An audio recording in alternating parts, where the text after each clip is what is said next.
Rally स्थल का जायजा लेने भिवानी पहुंचे दिग्विजय चौटाला। बुढ़ापा पेंशन पर बोले, किसी बात पर समझौता कर लेंगे, लेकिन पेंशन पर नहीं। हरियाणा में बुढ़ापा पेंशन को लेकर जेजेपी के महासचिव दिग्विजय चौटाला का बयान सामने आया है।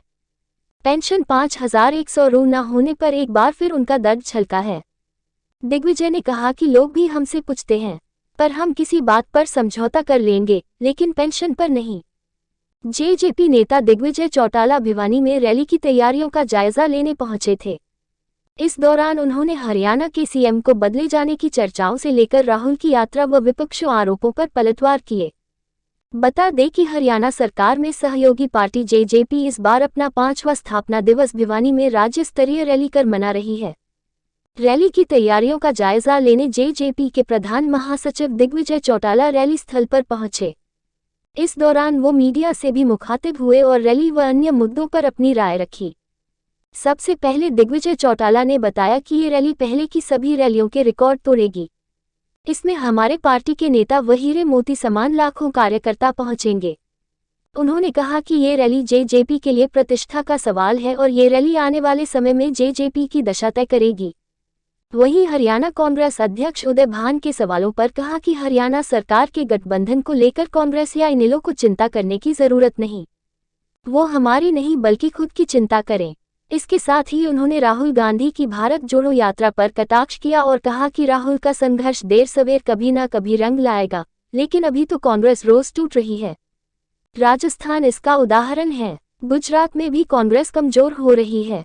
दिग्विजय ने चुटकी लेते हुए कहा कि फिलहाल तो राहुल की यात्रा सैर सपाटे से ज्यादा कुछ नहीं।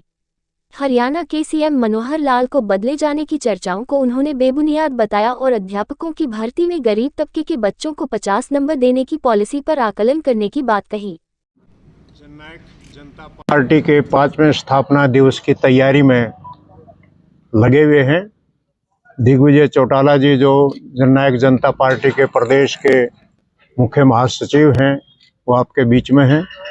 मैं डॉक्टर केसी बांगड़ पार्टी के संगठन का काम देख रहा हूं और इस रैली की तैयारी के लिए कई दिनों से हम सब लोग, जिलाध्यक्ष जी डॉक्टर शंकर जी, जितेंद्र शर्मा जी और हमारे पार्टी के कुछ जो चंडीगढ़ में हमारा कार्यालय सारा संभाल रहे हैं, चौधरी रणधीर सिंह जी, हम सब मिल करके सारा पार्टी इसका रैली का आकलन कर रहे हैं, इसका प्रबंधन कर रहे हैं।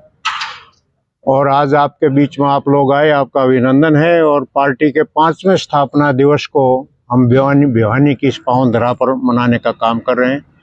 जननायक जनता पार्टी जो जननायक चौधरी देवीलाल की नीतियों पर बनी पार्टी है, उसके 4 साल पूरे हो रहे हैं। 9 तारीख को 5वां साल शुरू हो रहा है। 5वां स्थापना दिवस को आपके बीच में मनाया जा रहा है। और हम आपसे भी उम्मीद करते हैं कि भिवानी की प्रेस जो उन्हें हम आपसे हाथ जोड़ कर निवेदन करते हैं, आप हमारा सहयोग भी करेंगे, ऐसी हमें उम्मीद है। आपसे निवेदन भी कर रहे हैं इस बात के लिए। और जो पार्टी का जो आप देख रहे हैं, ये जो जितना ग्राउंड है, शायद इतने बड़े ग्राउंड में शायद ही कोई पार्टी इस तरह की रैली खुले मैदान में कोई करने का साहस करे। आपने नहीं देखा होगा भिवानी की धरा पर ऐसी रैली, इतना बड़ा ग्राउंड। और इसमें हम जो ना अलग अलग डिस्ट्रिक्ट वाइज हम इस बार जो ना अपने साथियों को जगह अलॉट करेंगे कि इस डिस्ट्रिक्ट के लोग यहाँ बैठेंगे, इसके लोग यहाँ बैठेंगे, ताकि जिले वाइज पार्टी ये भी आकलन कर सके कि किस जिले से ज़्यादा लोग आए हैं, किस जिले में पार्टी को और ज़्यादा ध्यान देने की ज़रूरत है। कई बार डिस्टेंस का भी हो जाता है। पंचकुला बहुत दूर है, यमुनानगर दूर है, पलवल दूर है, डबवाड़ी और चौटाला गांव के लोग आने में समय लगेगा। तो हम इस तरीके से जो है अपना आकलन करके, अपने डिस्टेंस को देखते हुए जिले वाइज जो है वो हम अपना सारा आकलन करके यहाँ लाखों लोग जो इस रैली में पहुँचने का काम करेंगे।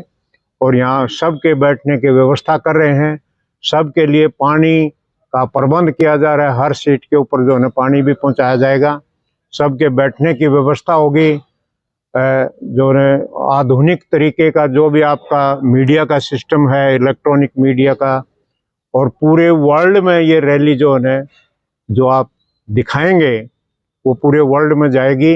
और सोशल मीडिया के माध्यम से भी, इलेक्ट्रॉनिक मीडिया के माध्यम से भी, प्रिंट मीडिया के माध्यम से भी जो है इस रैली का पूरा प्रचार और प्रसार भी होगा। और ये दो पुनः उम्मीद करते हुए आपसे निवेदन करूंगा कि आप सबका भी निमंत्रण है, आप भी रैली में आएंगे। अलग से हम स्टेज जो है मीडिया की स्टेज भी बना रहे हैं, एक कल्चरल प्रोग्राम की स्टेज इधर बनेगी, मीडिया की भी बनेगी, और ये मेन स्टेज है, मुख्य वक्ता इस सीट पर होंगे, इस स्टेज के ऊपर होंगे। बहुत भारी भीड़ नहीं है इस बार, बहुत गिनती के लोग स्टेज के ऊपर होंगे, वीआईपी लोग और वीवीआईपी लोग। वीआईपी गैलरी हम दोनों तरफ और भी बना रहे हैं, अलग से बहुत अच्छी स्टेज, सीढ़ीदार स्टेज मीडिया के लोगों के लिए भी बनेगी। 150-200 मीडिया के लोग चंडीगढ़ से भी आएंगे, दिल्ली से भी आएंगे, आपके ज़िले के अलग अलग कस्बों से भी हम सबको निमंत्रण दिया हमने। तो सैकड़ों लोग मीडिया के भी साथी इस रैली में अलग अलग जगह से आएंगे, पधारेंगे।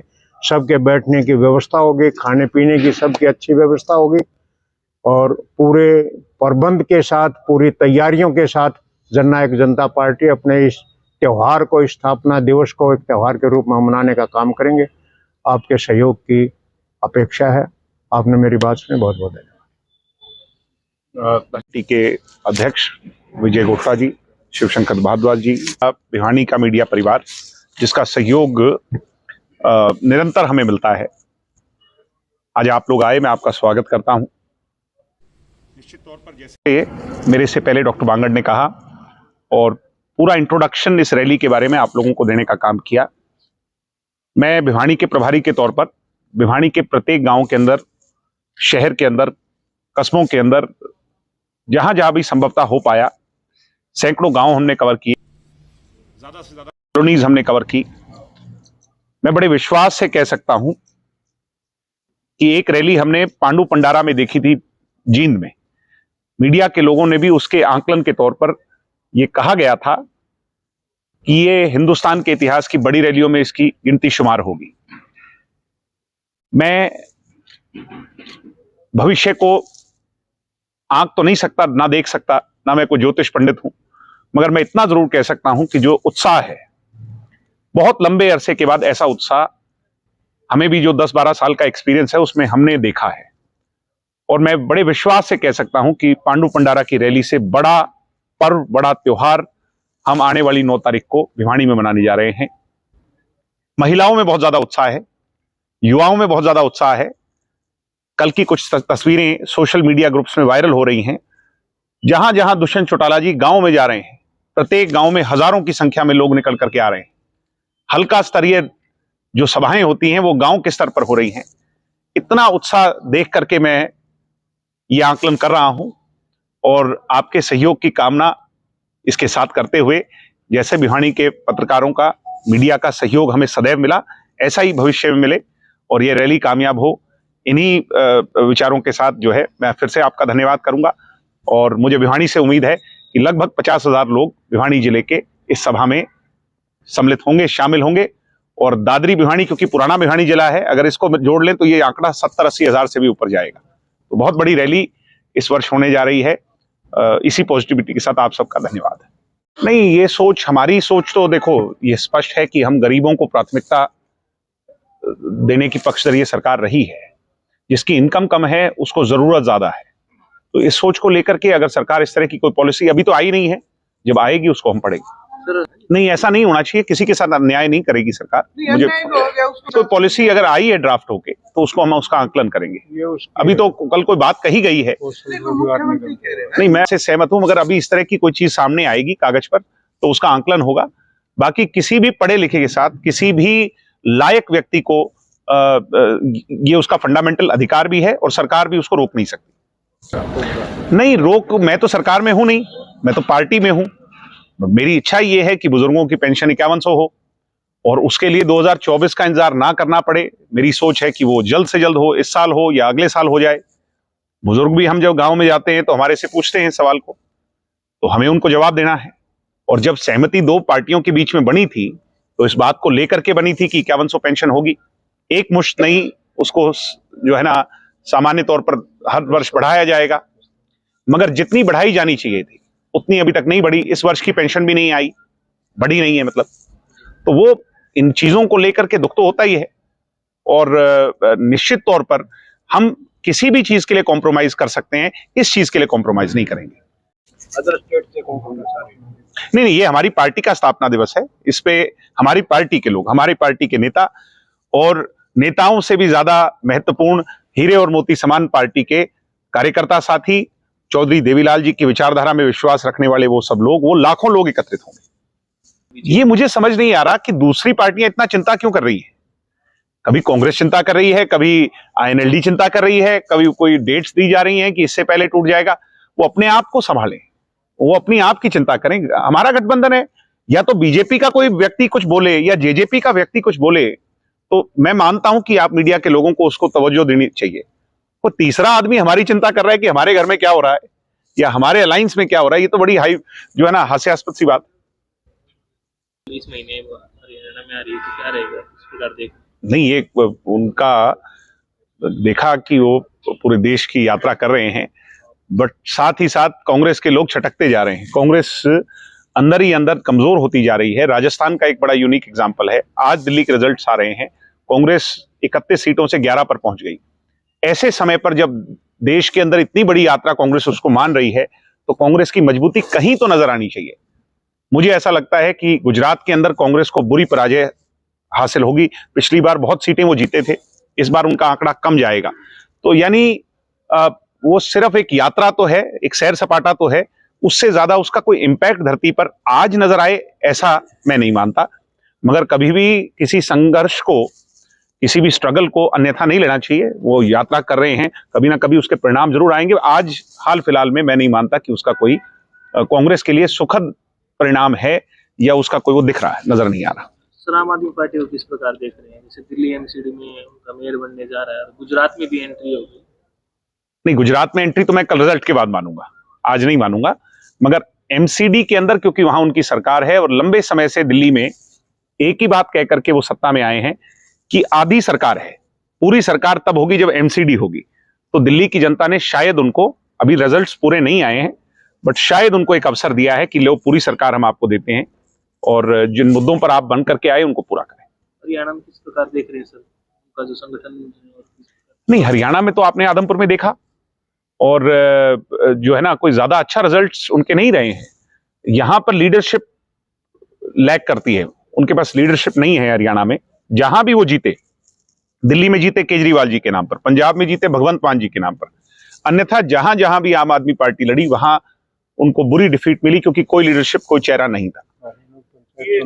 सभी मंत्री इन्वॉल्व हैं सर, कौन नहीं इन्वॉल्व? मेरे हिसाब से हमारे 2 मंत्री हैं, दुष्यंत जी के, अन्यथा बबली जी जो है वो फतेहाबाद के प्रभारी हैं और गांव-गांव जा रहे हैं, और अंबाला के प्रभारी हैं, अंबाला भी वो गए हैं, और दूसरे अनूप जी तो लगातार निरंतर लगे हुए ही हैं, झज्जर के प्रभारी हैं, वो सभी लगे हुए हैं, कोई ऐसी बात नहीं। सर, हरियाणा में सीएम बदलने की चर्चाएं, तो कितना उसमें बात नहीं? मैं ये समझ नहीं पा रहा कि इस तरह की चर्चाएं हर वर्ष, ये जब भी पॉलिटिकल माहौल गरमाता है तो इस तरह की चर्चाएं भी निकल करके सामने आ जाती हैं। और यही समय है जब ये इस तरह की, पिछले साल भी हमने सुनी, उससे पिछले वर्ष भी हमने सुनी। मैं ये मानता हूं कि इस तरह की चर्चाओं पर उसकी बुनियाद ना हो, उस पर ज्यादा तवज्जो उसको ना मिले। किस प्रकार देख रहे हैं? मैं कह रहा हूं कि प्रतिष्ठा की रैली है। जब अजय सिंह जी के कर्म क्षेत्र में रैली हो रही है तो ये प्रतिष्ठा की रैली है। ये रैली तय करेगी जेजेपी किस दिशा में आगे बढ़ेगी। ये इस रैली की कामयाबी से बहुत कुछ जुड़ा है। नहीं, ये फिर वही वाली बात है कि अब जो भविष्य के गर्भ में क्या छिपा है और वो क्रिकेट की गेंद आखिरी बॉल पे क्या हो जाए, ये हम नहीं जानते। मगर मुझे जहां जहां जिम्मेवारी मिली, मैंने वहां पार्टी के लिए प्रचार किया, चुनाव लड़ने की जिम्मेवारी मिली, चुनाव लड़ा। तो ये सब बातें पार्टी चुनाव के समय पर तय करती है, और टॉप लीडरशिप जो है वो स्ट्रेटेजी जो है ना अपनी बनाती रहती है, लोगों से चर्चा करती है। भिवानी से आपकी उम्मीद है सर चुनाव लड़ने की, लोकसभा से? ऐसा है कि मैं इस पे तब तक कुछ नहीं कहूंगा जब तक पार्टी कुछ नहीं कहेगी। ये पार्टी को तय करना है। अब कल को हम अलायंस में लड़ेंगे या नहीं लड़ेंगे, अभी तक तो यही फैसला नहीं है। उसके बाद कौन सी सीटें हमारे पक्ष में होंगी, कौन सी उनके होंगी, ये भी तय नहीं है। ये बहुत हाइपोथेटिकल बात है।